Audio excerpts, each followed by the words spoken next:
Graças a Deus. Graças a Deus por mais um culto que a gente oferece a Deus.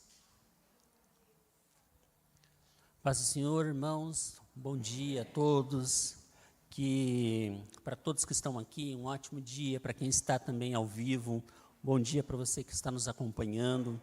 Para você que está acompanhando nós aí, pode mandar esse link para um amigo teu, para que ele possa também nos acompanhar e ser abençoado, como estamos sendo abençoados aqui. E para você que vai ouvir essa mensagem em outro dia, que o Espírito Santo também esteja falando com você, nesse dia, quando que você estiver, nesse quando Jesus Cristo esteja com você. Amém? E no mês de abril, então, nós vamos estar continuando a falar sobre a jornada pela Bíblia. E a gente vai estar começando a falar sobre a jornada da santidade. E santidade na Bíblia é um processo de purificação e de separação do pecado. Você é separado para Deus. Também nós podemos definir quanto à natureza da santificação. Santidade, santificação, a gente sempre vai estar falando essas palavras aqui durante esse mês de abril. E o nosso doutrinal, ela traz uma definição sobre o que é santificação. É a obra que Deus desenvolve em nós, dia a dia, que nos faz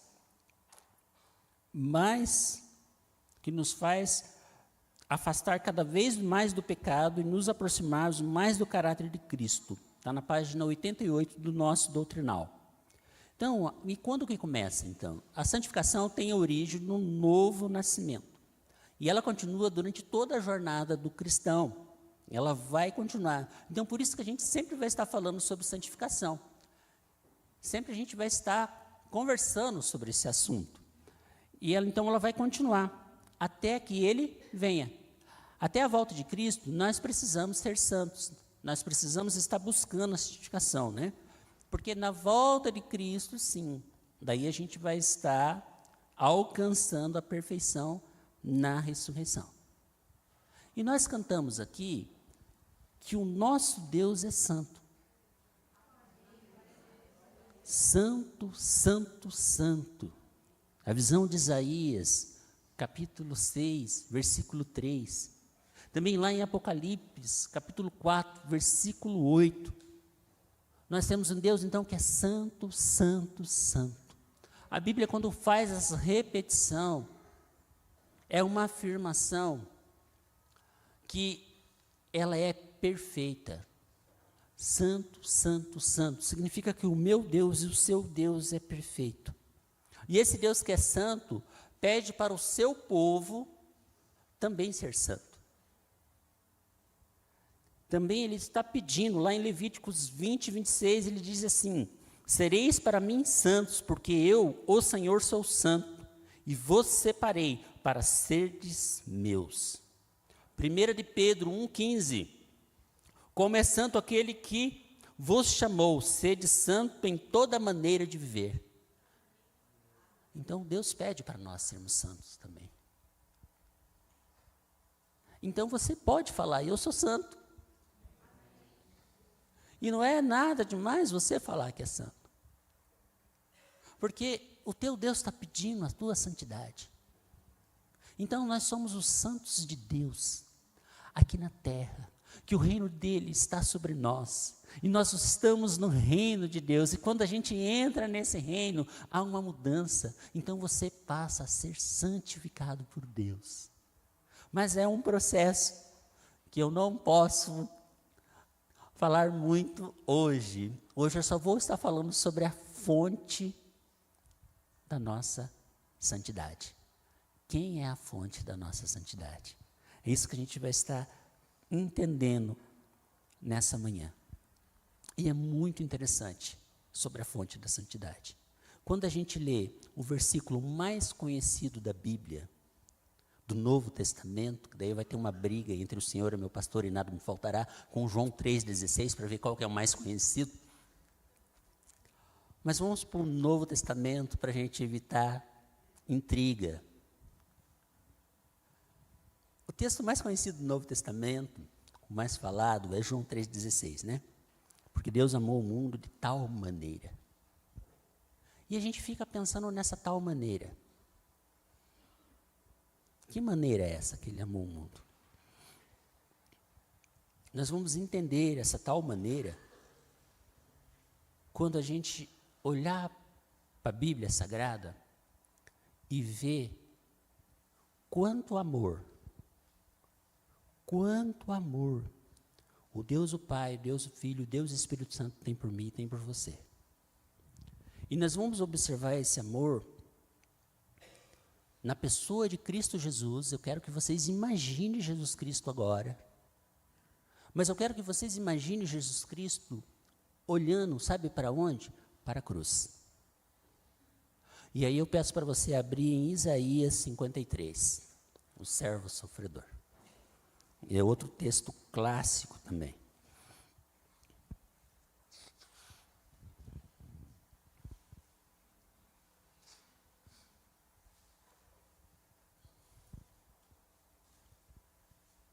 Enquanto eu vou estar lendo, eu peço que você pense em Jesus Cristo e pense na cruz. Nós estamos agora diante da cruz, todo mundo está diante da cruz junto comigo, diante do processo que levou o meu Salvador para a cruz. Em nome de Jesus, quem deu crédito à nossa pregação? E quem se manifestou o braço do Senhor? Porque foi subindo como um renovo perante Ele, como uma raiz de uma terra seca. Não tinha parecer nem formosura, e olhamos para Ele, nenhuma beleza vimos, para que o desejássemos. Era desprezado e o mais indigno entre os homens, homem de dores, experimentados nos trabalhos, e, como de quem os homens escondiam o rosto, era desprezado, e não fazíamos dele causa algum. Verdadeiramente Ele tomou sobre si as nossas enfermidades, e as nossas dores levou sobre si. E nós reputávamos por aflito, ferido de Deus e oprimido. Mas Ele foi ferido pelas nossas transgressões e moído pelas nossas iniquidades. O castigo que nos traz a paz estava sobre Ele, e pelas suas pisaduras fomos sarados. Todos nós andávamos desgarrados como ovelha, cada um desviava pelo seu caminho, mas o Senhor fez cair sobre Ele a iniquidade de todos nós. Ele foi oprimido, mas não abriu a boca, como um cordeiro foi levado ao matadouro. E como uma ovelha muda perante os seus tosqueadores, ele não abriu a boca. Da opressão e do juízo foi tirado. Quem contará o tempo da sua vida? Porquanto foi cortado da terra dos viventes pelas transgressões do meu povo, ele foi atingido. E puseram a sua sepultura com os ímpios e com o rico na sua morte, porquanto nunca fez injustiça, nem houve engano na sua boca. Todavia o Senhor agradou-se em moê-lo, fazendo-o enfermar. Quanto a sua alma se puser por expiação do pecado, verá sua prosperidade, prolongará os dias, e o bom prazer do Senhor prosperará na sua mão. O trabalho da sua alma ele verá e ficará satisfeito. Com o seu conhecimento, o meu servo, o justo, justificará a muitos, porque as iniquidades deles levará sobre si, pelo que darei a parte de muitos, e com os poderosos repartirá ele o despojo. Porquanto derramou a sua alma na morte, foi contado com os transgressores, mas ele levou sobre si o pecado de muitos, e pelos seus transgressores intercedeu. Pode glorificar a Deus. Aí a gente começa a entender a tal maneira. Que tal maneira é essa? Isaías 53 responde. Essa é a tal maneira. É uma ampliação de João 3,16.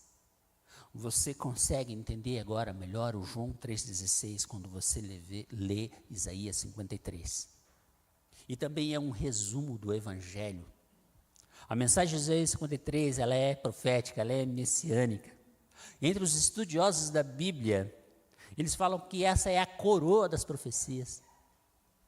porque no mesmo capítulo tem detalhes, a maior parte dos detalhes sobre Jesus Cristo está aqui em Isaías 53. Tudo que iria acontecer com o meu Jesus, com o seu Jesus, está registrado aqui. Quase que se fosse um resumo dos evangelhos. Muitos detalhes. Medite essa semana nesse texto e você vai encontrar tantos detalhes. E eu li um monte de vezes esse texto essa semana e procurei outras versões, outras traduções, e cada vez que eu lia, eu observava mais detalhes, e eu falava assim, meu Deus, eu não mereço, por que você me ama tanto assim?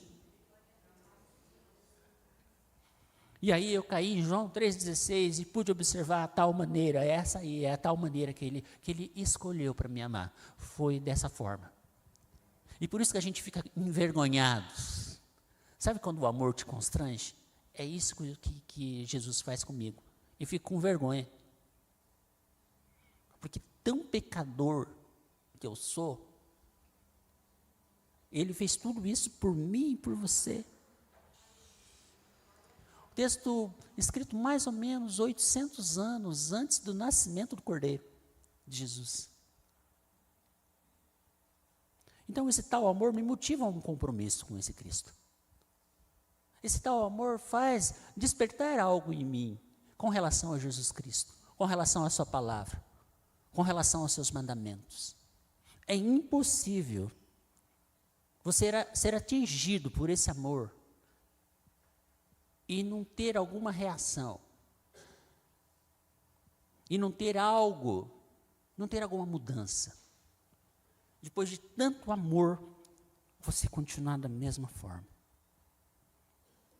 Nós estamos ainda diante da cruz, como eu pedi para vocês imaginar Jesus na cruz. E quando você olha para Jesus naquela cruz, o que mais te impressiona?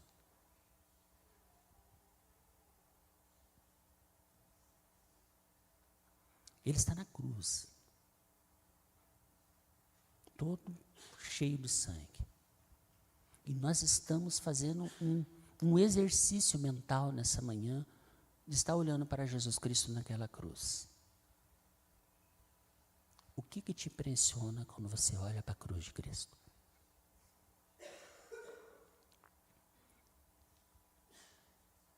Diante da cruz onde Ele derramou sangue, Jesus Cristo foi açoitado, humilhado, rejeitado, abusado, violado, cuspido, agredido, teve sede, coroa de espinhos, cravos nas mãos, cravos nos pés, solidão total, sentiu a morte.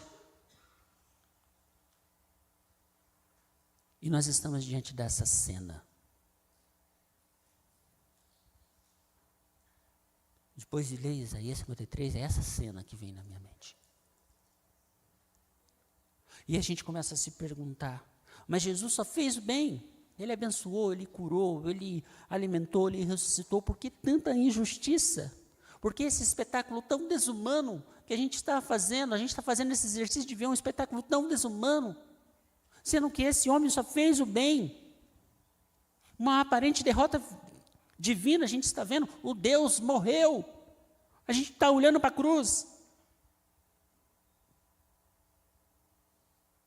Por que tudo isso? Por que essa memória? E nesse mês a gente tem que ter essa memória, porque a gente vai estar falando de Páscoa, e a gente tem a verdadeira Páscoa aqui, irmãos. Jesus Cristo é a nossa verdadeira Páscoa. Então a gente vai estar falando sobre isso. Porque era para mim estar no lugar de Jesus Cristo. Você continua olhando para a cruz, agora tira Jesus de lá e vá para o lugar dele. Porque a tal maneira que Ele te ama, te tirou de lá e Ele falou, eu vou no lugar do Isaías, no lugar da Iape Barreirinha, porque eu vou salvar todo esse povo, porque eu sou o Cordeiro da Páscoa. Voltando para a mensagem, depois a Tati e o Valdério você saiu um pouquinho, voltando aqui, Tá bom? Então, diante da cruz,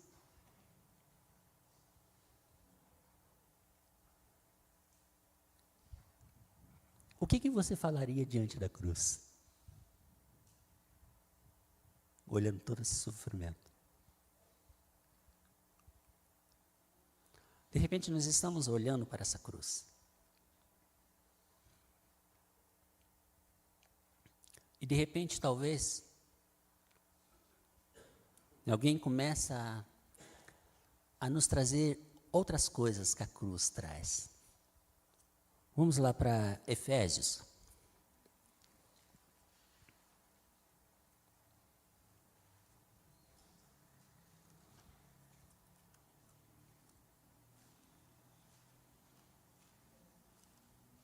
Efésios capítulo 1, verso 3.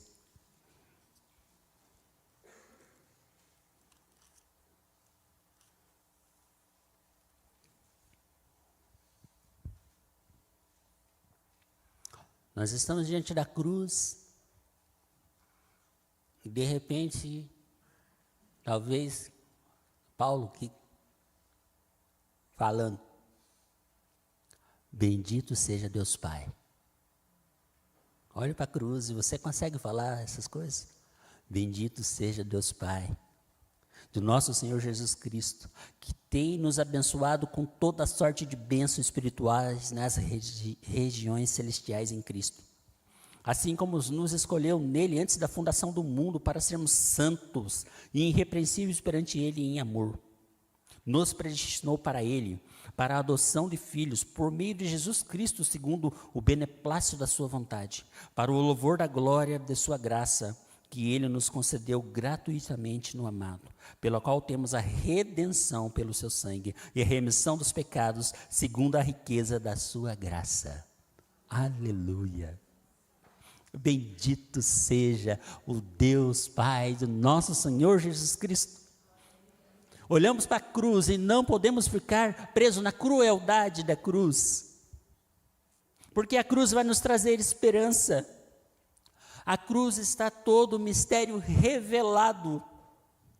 Nessa cruz está Jesus, e nele fomos escolhidos, nele somos filhos, nele somos predestinados, nele somos redimidos, nele somos perdoados, tudo por ele.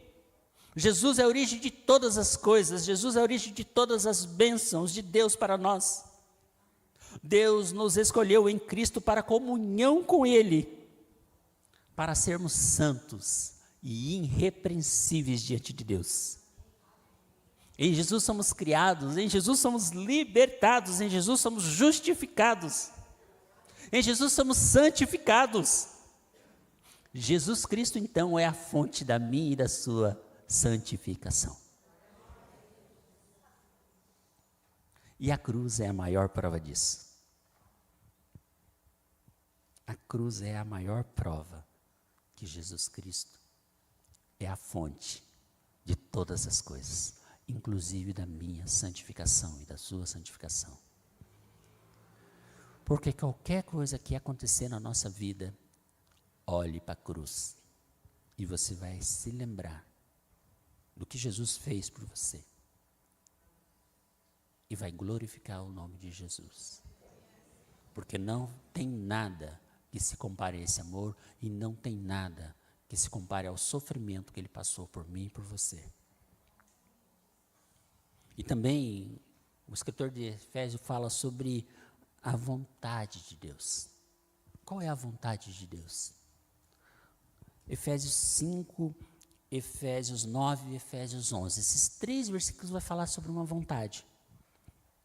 O 5, nos predestinou para Ele, para a adoção de filhos, por meio de Jesus Cristo, segundo o beneplácito da sua vontade.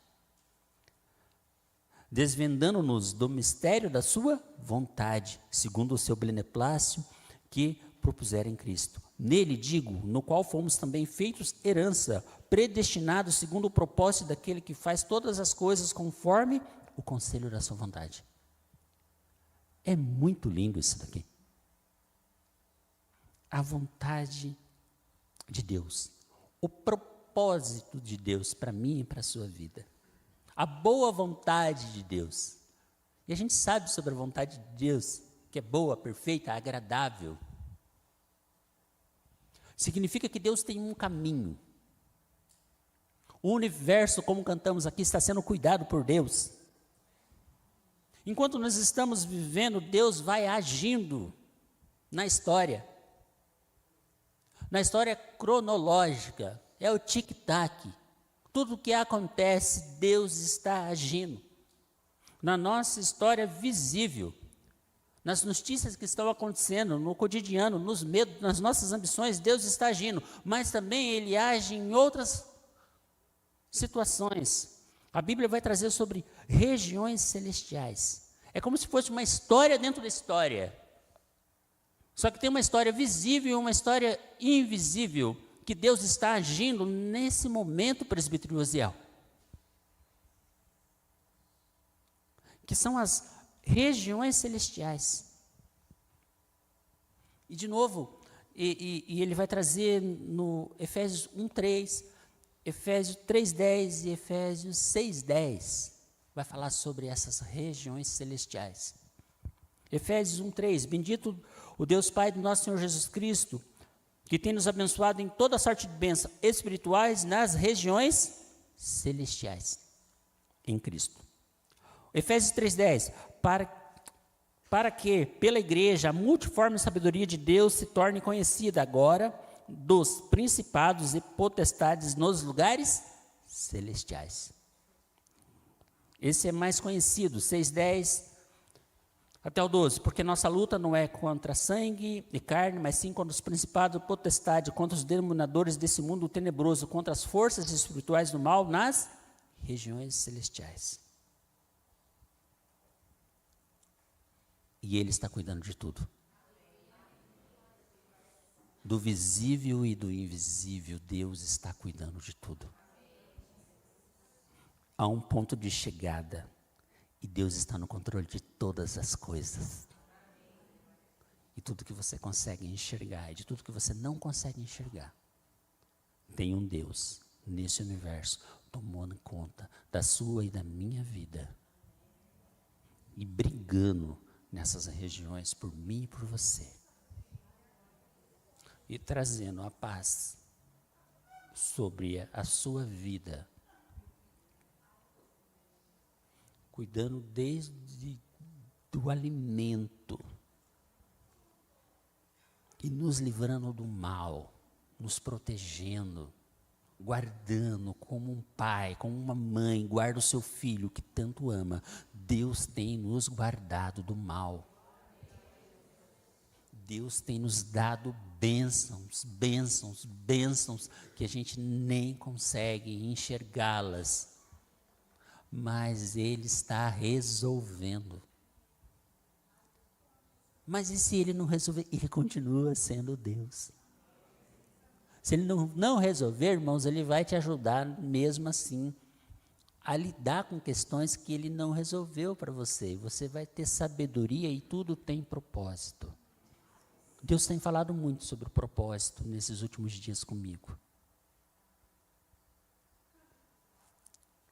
Se o diagnóstico deu positivo é porque Deus tem propósito. Deus tem propósito. E Ele está cuidando.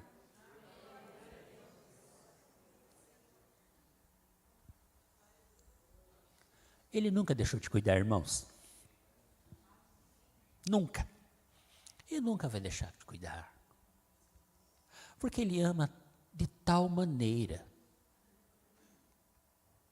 É por isso, presbítero Daniel, que a gente se alegra na presença de Deus. Independente da circunstância. Porque há um ponto de chegada. Há um ponto que a gente saiu, mas há um ponto de chegada. E Ele continua cuidando. Efésios 1:10. Olha que lindo isso daqui. De para fazer convergir nele, na dispensação da plenitude de tempo, todas as coisas, tanto as do céu como as da terra. Olha que lindo isso daqui, irmãos. A gente cantou aqui que Ele é adorado no céu e na terra, Ele cuida de tudo. E aqui, tudo, Ele consegue convergir tudo para Ele. Jesus Cristo é o centro das coisas celestiais e das coisas terrenas. Jesus Cristo é o centro. Ele atrai, é como se fosse um imã, uma força magnética. Ele atrai tudo para Ele. Tudo tem que passar por Ele. Tudo tem que passar por Jesus Cristo. Por isso Ele é a fonte de todas as coisas, inclusive da tua e da minha santificação. É modelo para eu copiar. E a gente sempre pergunta, o que faria Jesus no meu lugar? Nessa situação que eu estou vivendo, o que Jesus faria? E a Bíblia vai te responder. Porque desde a origem, Deus tem um plano de salvação para a humanidade. E Ele nos escolheu, nos elegeu, nos redimiu, nos predestinou em Cristo para sermos santos e irrepreensíveis, para viver em comunhão na presença dEle. Mesmo com lutas, tribulações, perseguições, Jesus está caminhando em nosso lado. Calma, eu estou com você. Que lindo isso, Amanda. Jesus está com você. Você consegue ficar calmo diante de uma verdade dessa? Eu estou com você. Ele sabe o que está acontecendo no futuro. E até que todos entendam esse amor e aceitem esse amor para sempre. Quantos aqui entenderam o amor de Deus? É isso aí, irmãos. Que bom que a gente entendeu esse amor. E olha que lindo, um texto que sempre mexe com a gente. É o texto lá de Filipenses 2, 9 até 11. Aquele que estava na cruz, que sofreu. Olha aqui, que beleza o Evangelho. Pelo que também Deus o exaltou de sobremaneira, Ele deu um nome que está acima de todo nome. Para que ao nome de Jesus se dobre todo o joelho no céu, na terra e debaixo da terra. E toda língua confesse que Jesus Cristo é o Senhor, para a glória de Deus Pai. Olhe para a cruz. E olhe para esse texto. Um dia, todos, vamos imaginar. Eu, quando estou lendo a Bíblia, eu gosto de criar cenários. O Augusto sabe disso. Vamos imaginar. Todo o joelho se dobrando assim, ó, toda a humanidade prostrada. Aleluia, Jesus. E de repente nós estamos prostrados, porque o rei, a Vanilton falou sobre quem preparou hoje o rei, né? O João Batista, a gente falou. Mas dessa vez a igreja está no lugar de João Batista, preparando a humanidade, porque esse rei vai voltar. O mesmo papel que o João Batista nós temos. O Vanilton nos ensinou isso na escola bíblica hoje. Então nós estamos todos prostrados, todo mundo. E de repente, Daiane, de repente de Deus é lindo. Vai surgir um louvor na boca de todo mundo. E a gente vai falar assim: Jesus Cristo é o Senhor. Glória a Deus, aleluia, Jesus.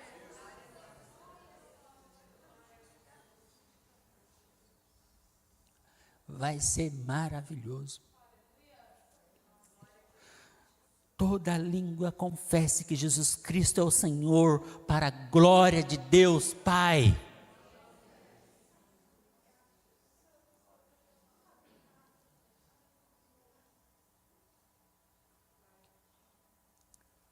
Por isso que vale a pena nós nos santificarmos, irmãos. Mas continua, Deus é tão bom com nós que continua. Olha o verso 13, irmãos, Efésios 1:13.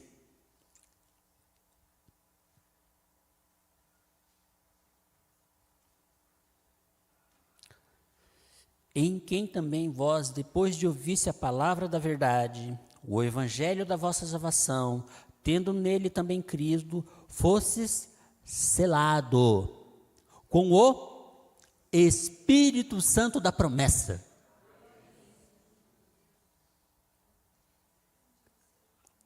O qual é o penhor da nossa herança até o resgate da sua propriedade em louvor da sua glória. O penhor aqui é a garantia que tudo que Jesus deixou no Evangelho é verdade. O Espírito Santo vai estar confirmando isso no meu e no seu coração.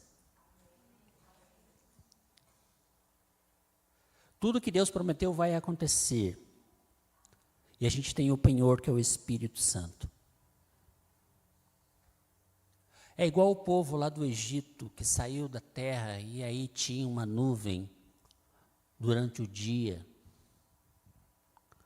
e uma coluna de fogo durante a noite.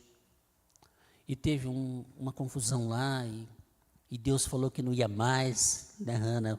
Você que escreveu isso uma vez. E aí Moisés falou, não, se você não for, Deus, a gente também não vai. Mas é a presença de Deus que acompanhou o povo até a terra prometida. É o mesmo que o Espírito Santo faz por nós, que a gente foi resgatado do pecado. E esse Espírito Santo vai abençoar a sua e a minha vida até aquele dia, até que Jesus volte. A gente vai precisar desse Espírito Santo, porque senão a gente vai se perder. Por isso que ele é o penhor, o Ziel. Não se basta só da herança, só da salvação. Isso tudo é muito bom, mas a gente vai precisar desse Espírito Santo. Porque senão, não quero nem concluir.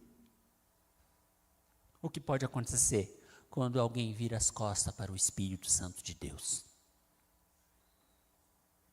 Então essa é a santificação que a gente tem que buscar.